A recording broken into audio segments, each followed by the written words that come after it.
নমস্কার বন্ধুরা, স্বাগত জানাই আপনাদেরকে আমাদের এই চ্যানেলে। আজকে যে বিষয়টি নিয়ে ভিডিও করতে চলেছি, অর্থাৎ শাক্ত আরাত্রিক বিষয়টি নিয়ে, তো সে কারণে মনে হলো যে মায়ের দিকে করেই ক্যামেরাটা, অর্থাৎ আমি আমার দিকে না করে মায়ের দিকে রেখেই কথাগুলো বলি। কারণ আপনারা অনেকেই আমাকে বলেছিলেন যে মায়ের একবার দর্শন করানোর জন্য। তো আশা করি যে এর মাধ্যমে আপনারা মায়ের দর্শন করতে পারবেন খুব ভালোভাবে, এবং যতক্ষণ আমি কথা বলবো ততক্ষণ আপনারা কিন্তু মায়ের দর্শন করতে পারবেন। যদিও এখন তো যেহেতু সন্ধ্যা পুজো আদির পরে মায়ের আলাদা করে আর কিছু সাজ আদি নেই আর কি, তো এভাবেই আমাদের মায়ের খুবই সাধারণ সাজগোজ করানো হয় এভাবে। তো এইভাবেই মা থাকেন আর আমাদের সঙ্গেই এইভাবেই খুব সাধারণভাবেই মা আমাদের সঙ্গে থাকেন। তো এইটাই মায়ের দর্শন। আপনারা দর্শন করুন, কীরকম লাগলো আপনাদের, আপনারা সেটি আমাকে অবশ্যই জানাবেন। এবং মায়ের কৃপা আপনাদের সকলের উপর থাকুক, মা অন্নদার কৃপায় আপনারা সকলে ভালো থাকুন, এটি প্রার্থনা করব সবসময়। আজকে আমাদের যে বিষয় শাক্ত আরাত্রিক, তো শাক্ত আরাত্রিক এই বিষয়টি নিয়ে আসলে আমি আলাদা করে কেন শাক্ত আরাত্রিক নিয়ে কথা বলছি, এটা অনেকেরই মনে হতে পারে। শাক্ত আরাত্রিকের সঙ্গে বৈষ্ণব আরাত্রিকটাও এখানে যুক্ত করে দেওয়াই যেত, কিন্তু আমার মনে হয় যে দুটো বিষয় যদি একসঙ্গে এখানে করতে যাই তাহলে একটু কনফিউশন হতে পারে। এবং এখন বর্তমানে ফেসবুক বা এই ধরনের যুগে এত এমনিই কনফিউজ সকলে, তো আমার মনে হয় সেখানে আর আলাদা করে কনফিউশন বানানোর কোনো প্রয়োজন হয় না। তো শাক্ত আরাত্রিক এই যে বিষয়টি, এটি নিয়ে আমরা বোধহয় ভাবি বা এটি সম্পর্কে আমরা খুব জানি এমন তো আমার মনে হয় না। পঞ্চতত্ত্বের প্রতীক আরাত্রিক, প্রধানত পঞ্চতত্ত্বের প্রতীক, আমরা এটাই জানি। সেখানে অগ্নিতত্ত্ব, বায়ুতত্ত্ব, জলতত্ত্ব, পৃথিবী তত্ত্ব এবং আকাশ তত্ত্ব, এই পঞ্চতত্ত্বের মাধ্যমে কিন্তু আরাত্রিক আমরা করে থাকি, আমরা প্রধানত এইটাই জানি।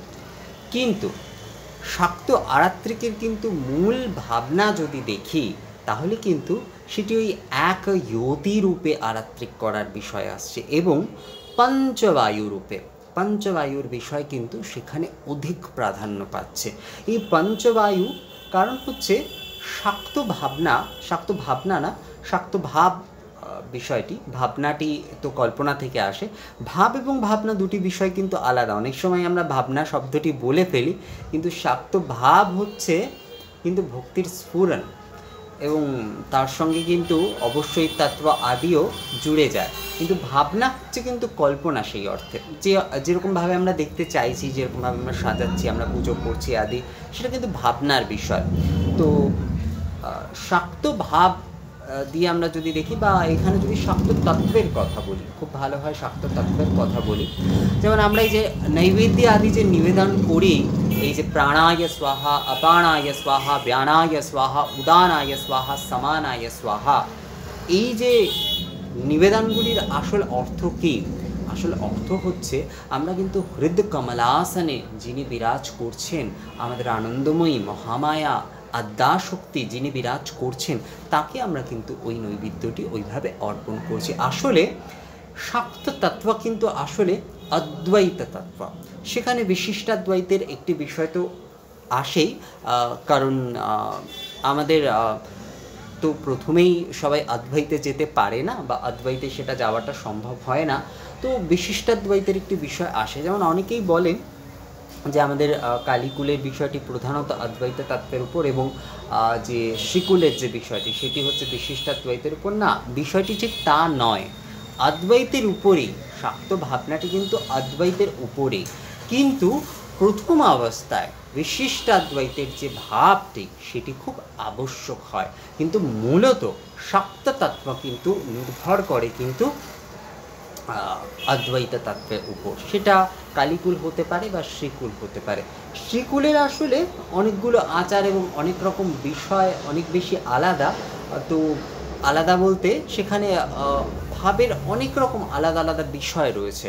তো সেখানে বিশিষ্টাদ্বৈত ভাবটা হয়তো আমাদের বেশি চোখে পড়ে, এবং আমাদের যে বিষ্ণুপ্রান্তায় যে কালীকুল রয়েছে সেখানে হয়তো এই যে আমাদের অদ্বৈত ভাবটি বেশি লক্ষিত হয়। কিন্তু মূলত মূলত কিন্তু এখানে ক্রান্তা আদির বিষয় ছেড়ে দিয়ে যদি শাক্ত ভাবের কথা আমরা বলি বা শাক্ত তত্ত্বের কথা বলি, তা কিন্তু অদ্বৈত তত্ত্বই বা অদ্বৈত বিষয়ই সেখানে কিন্তু মূল।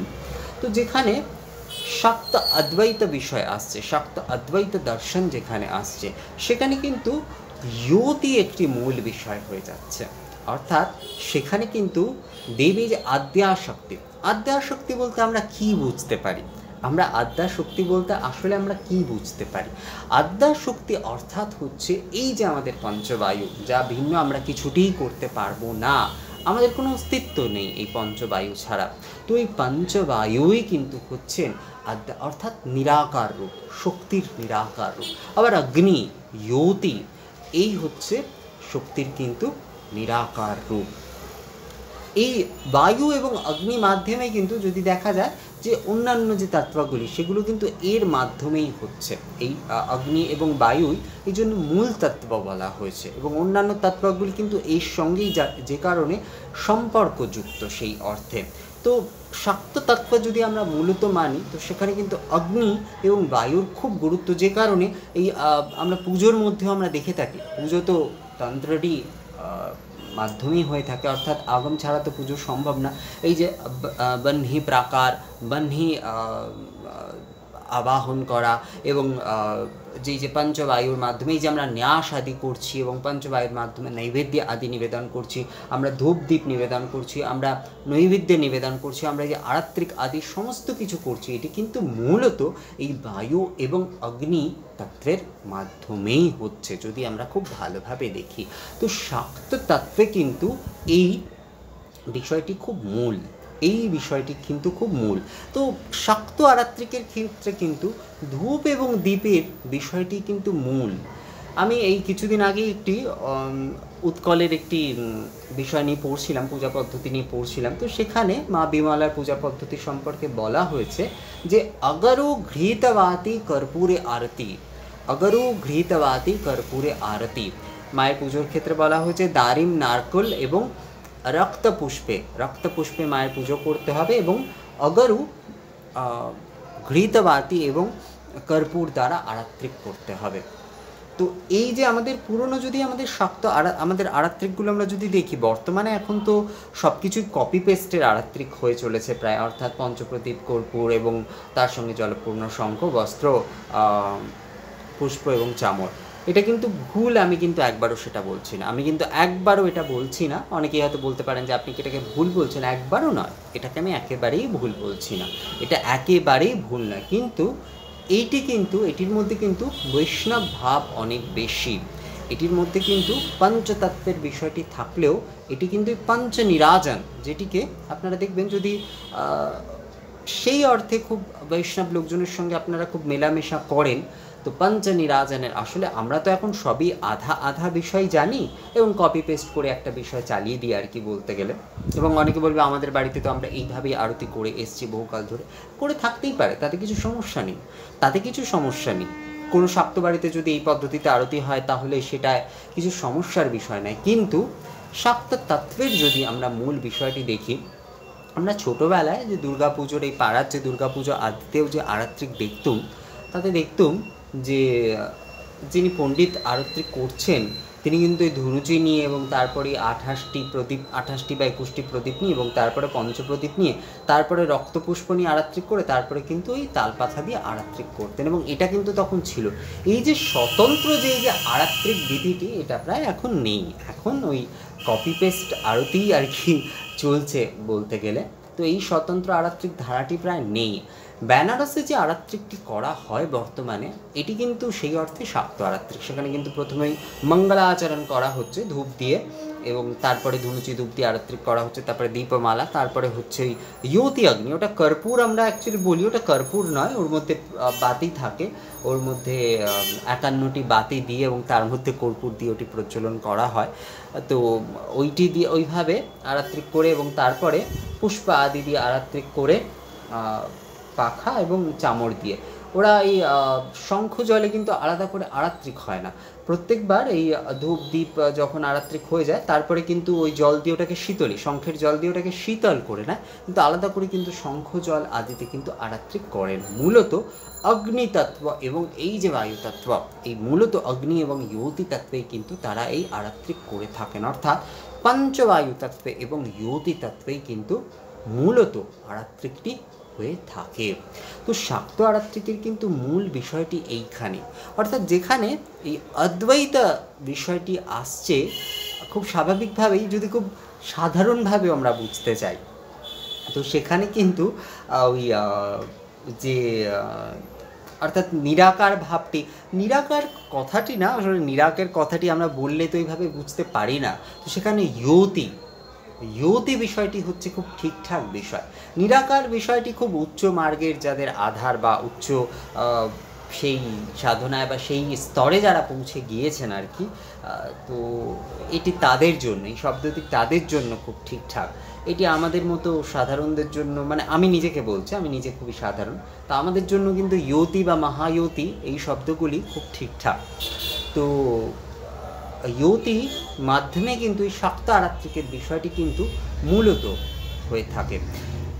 বর্তমানে এই যে আরাত্রিকটি হয়, এটির মধ্যে কিন্তু একটি ভাগবত অর্থাৎ এই বৈষ্ণব ভাব খুব রয়েছে, যেটি এই যে কৃষ্ণ যখন গোষ্ঠ থেকে ফিরছেন তখন বাৎসল্য ভাব যেটাকে বলা চলে, তখন মা যশোদা তাকে এই প্রদীপ ধরছেন, আলো ধরছেন এবং তাকে জল দিয়ে মুখ ধুয়ে দিচ্ছেন এবং তার মুখ মুছিয়ে দিচ্ছেন, তাকে ফুল দিয়ে সাজিয়ে দিচ্ছেন এবং হাওয়া করছেন।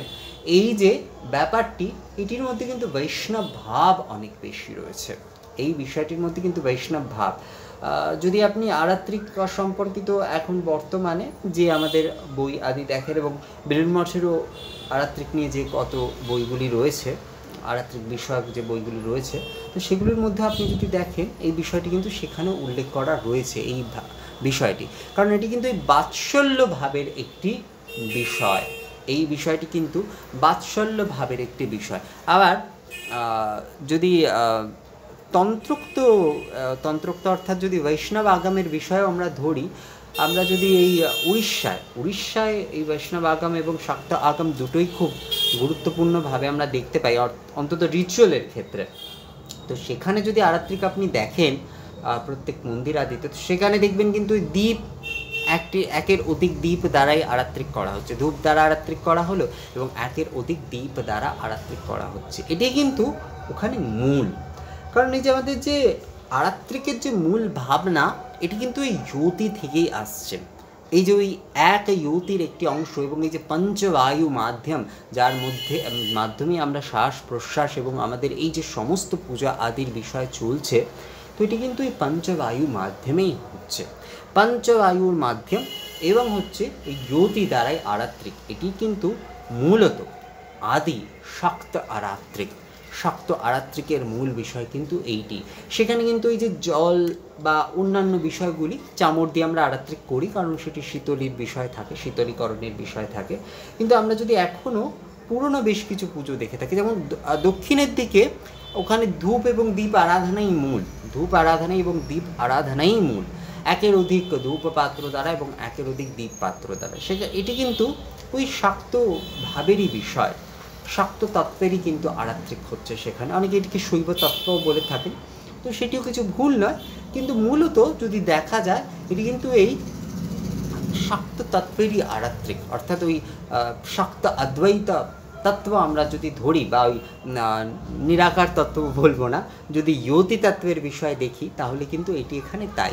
তো প্রাচীন আরাত্রিকের ক্ষেত্রে যদি বলি আমরা, বা শাক্ত আরাত্রিকের কথা যদি এখানে বলি, আমি কিন্তু এখানে কিছুই প্রতিষ্ঠা করার বিষয়ে বলছি না, আমি এটা বলছি না যে এটা ঠিক ওটা ভুল বা এরকম কিছু বিষয় কিন্তু এখানে নয়। আমি শুধুমাত্র এখানে শাক্ত আরাত্রিক বিষয়টি নিয়ে কিন্তু আলোচনা করছি, এবং এটি কিন্তু প্রাচীন আরাত্রিক, কারণ সিন্ধু সভ্যতারও বেশ কিছু নিদর্শন যেখানে পাওয়া যাচ্ছে, সেখানে কিন্তু এই ধূপ এবং দীপপাত্র এবং বেশ কিছু ছবি পাওয়া গিয়েছে। তো আমাদের এই যে অগ্নি এবং এই যে অগ্নি, ধূপের মধ্যেও তো অগ্নিই রয়েছে, ধূপাগ্নি সেটি, ধূপ ইয়তি প্রজ্বলন করে, অর্থাৎ ধূপাগ্নি প্রজ্বলন করেই সে আরাত্রিক হচ্ছে। তো এক প্রকার এটিকে যজ্ঞধূপ বলা হয়েছে, যে কারণে সুরেন্দ্রমোহন ভট্টাচার্য তার পুরোহিত দর্পণে কিন্তু ধনুচি ধূপের আরাত্রিককে যজ্ঞধূপ আরাত্রিক বলেছেন, কারণ সেটিও অগ্নি মাধ্যমেই কিন্তু সেই আরাত্রিক হয়ে থাকছে। তো এই যে ধূপ এবং দীপ ইয়তি দ্বারা আরাত্রিক, এই ইয়তি আরাত্রিকই কিন্তু মূল। শাক্ত আরাত্রিকের ক্ষেত্রে কিন্তু এই ইয়তি আরাত্রিকই মূল। আমরা বর্তমানে যে আরাত্রিকটি করি এটি কিন্তু পঞ্চতত্ত্বের প্রতীক, আমরা পঞ্চতত্ত্বের বিষয় হয়তো বলতে পারি, এবং সেটির সঙ্গে আমরা সাধনা বা এই বিষয়টিকে রিলেট করেও বলতে পারি। কিন্তু শাক্ত যদি মূল বিষয়টি আমরা দেখি সেটি কিন্তু ইয়তির বিষয়। যে ইয়োয়ালা দেবী, অনেকে উত্তর ভারতের অনেক পুজো নিয়ে অনেকের অনেক বক্তব্য থাকে যে এটি ঠিক বা ভুল, ওখানে দেবীর পুজো এরকম খুব, কিন্তু ওরা কিন্তু মূল বিষয়টি কিন্তু খুব ভালো বোঝে।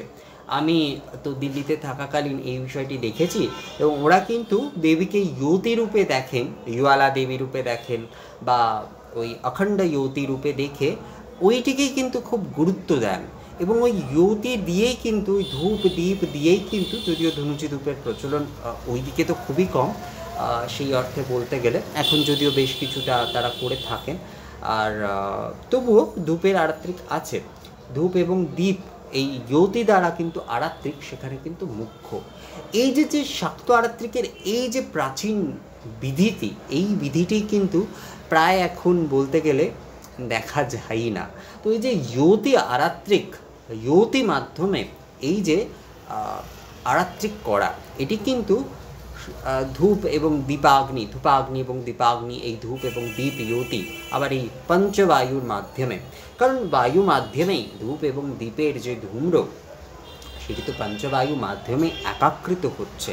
তো এই ধূপ এবং দীপাগ্নি মাধ্যমে, যে ধূপ এবং দীপ ইয়তি মাধ্যমে যে আরাত্রিক, এটি কিন্তু মূলত আদি আরাত্রিক বলা চলে, এবং এটি কিন্তু শাক্ত আরাত্রিক, অর্থাৎ এই ইয়তি রূপে আমরা দেখব পুরো ভারতেই কিন্তু ইয়তি রূপে, যেমন এই যে গুজরাতে যে নবরাত্রি উৎসব হয় সেখানে ইয়তি রূপে দেবীর মায়ের ইয়তি রূপে প্রজ্বলন করে, তারই কিন্তু এই ইয়তি আদি দিয়ে, অর্থাৎ ধূপ দীপ আদি দিয়েই কিন্তু আরাত্রিক, ওটাই কিন্তু মূল। অনেকেই বলেন যে তারা অনেক বিধি আদি জানেন না, বিধি আদি হয়তো নাই জানতে পারেন অনেক কিছু ভালো, কিন্তু তাদের মূল ভাবটি কিন্তু খুব ঠিকঠাক। এবং দক্ষিণে যেমন আমি বললাম যে দীপ আরাধনায় এবং ধূপ আরাধনায় সেখানে খুব মুখ্য একটি বিষয়।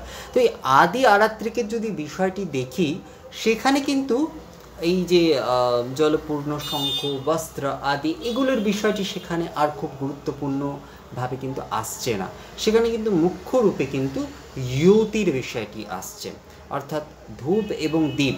এবং আমাদের বঙ্গদেশও আমি পুরনো বেশ কিছু নথিতে যা পেয়ে থাকি, যে এখানেও কিন্তু আগে এই যে আমাদের এখন এই যে আমরা এই যে ঝাড় প্রদীপে আরতি আদি করি, তো এই একাধিক দীপমালায় আরাত্রিক করা হতো এবং একাধিক ধূপে আরাত্রিক করা হতো।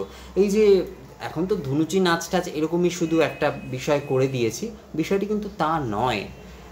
একের অধিক পূজারী বা একের অধিক যারা পুরোহিত ছিলেন আর কি, তারা মিলে কিন্তু এই যে এই ধূপ আদি আরাত্রিকে করতেন।